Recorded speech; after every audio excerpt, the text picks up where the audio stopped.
এটা একটু ভাজা ভাজা হয়ে গেলে বেগুনটা দেবো।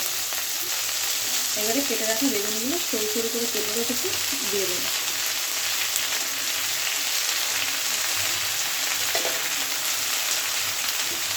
এটাকে একটু নাড়িয়ে ভেজে নিয়ে তারপরে দেবো মেথি শাক।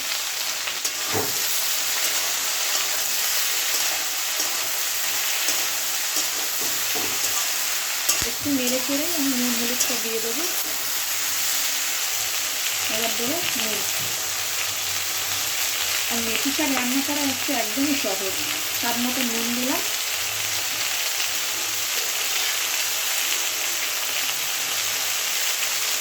হলুদ,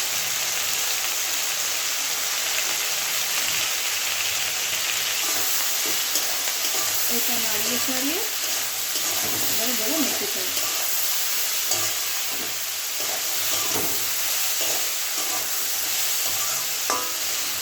এবারে ভালো করে কেটে বেছে ধুয়ে রেখেছি। মেথি শাকগুলো একদম নরম। একটু নেড়ে নিয়ে বাকিটা আবার করে দিচ্ছি।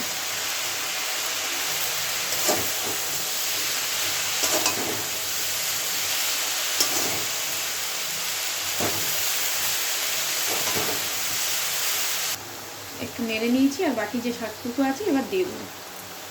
কেন একবারে দিলে অনেকটা কড়াইটা উঁচু হয়ে থাকে শাকের জন্য, শাকগুলো দিয়ে বলে।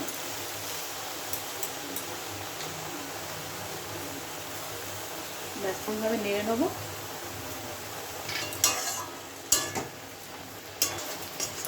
নেড়ে দেখছি অনেকটা একটু জল জল মতন বেরিয়েছে। এবার আমি ঢাকা দিয়ে অল্প আঁচে এই দেখো অনেকটাই জল জল বেরিয়েছে। এবারে আঁচটা কমিয়ে দিয়ে আমি ঢেকে দেবো।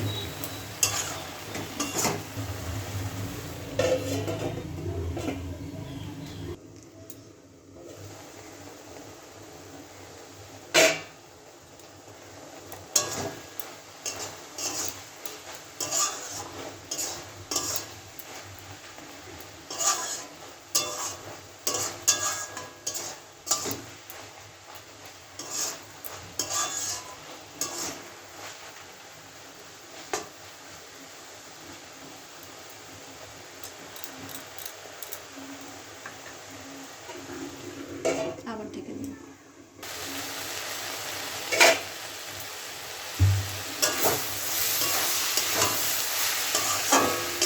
আগে জল একদম টেনে গেছে, এবার শুধু একটু ভাজা ভাজা করে নেব।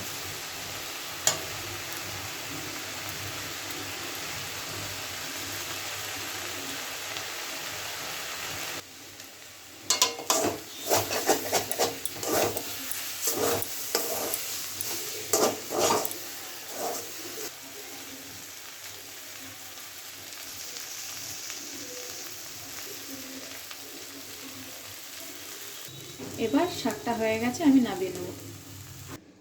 আমার মেথি শাক রান্না কমপ্লিট। আর কেমন হয়েছে অবশ্যই জানাতে ভুলবে না।